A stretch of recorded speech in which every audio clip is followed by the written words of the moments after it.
Hello sir, tips naman po sa aming mga aspiring na makapag-international katulad nyo. Almost 20 months na akong AB sa domestic.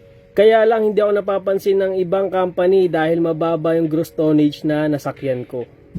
Ano kayang pwedeng posisyon ang applyan ko? At baka may mai-repair kayong company na hindi nagbabase sa malaking gross tonnage. 20 months na siyang AB sa domestic at gusto niyang makapag-international. Para sa kaalaman po ng lahat, AB or able-bodied seaman sa domestic. Domestic meaning dito sa Pilipinas ang biyahe niya, like Palawan, Cebu, Manila, etc.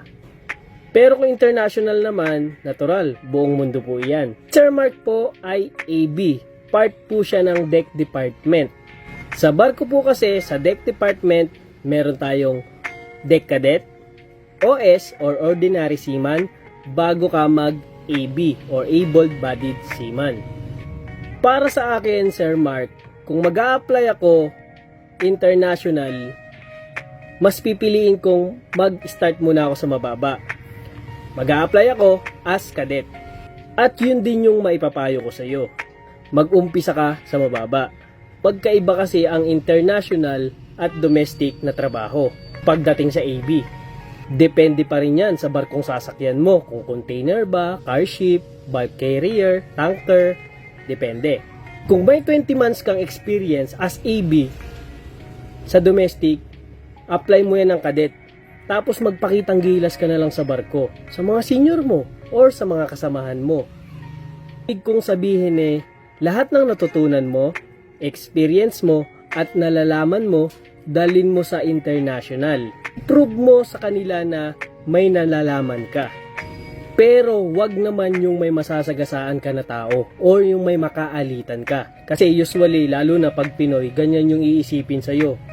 Mayabang ka, nagmamagaling ka, marami kang alam, yun ang iwasan mo. At kapag nakita nila na may potential ka, siguro naman, deserve mo yung promotion. Sa barko, ang OS natin, meron tayong 2, minsan 3 pa, kaya may chance kang ma-promote.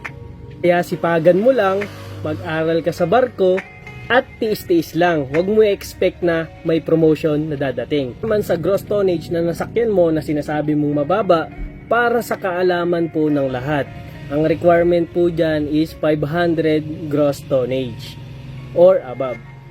According to STCW 2/4, Chapter 2 STCW 2010, importante din po kasi yan kung sasakay ka international. Po talaga ang requirement nila, 500 gross tonnage and above. Kaya kung mababa ang gross tonnage na pinanggalingan mo, mahihirapan ka talagang tanggapin ng ibang company. At hindi rin pasok yan or counted kung mag-e-exam ka for officers. Basta, apply lang ng apply. Huwag ka mawala ng pag-asa. Subok lang ng subok. Tandaan mo, lang magbabago sa sitwasyon mo ngayon kung hindi mo susubukan. Safe sailing po!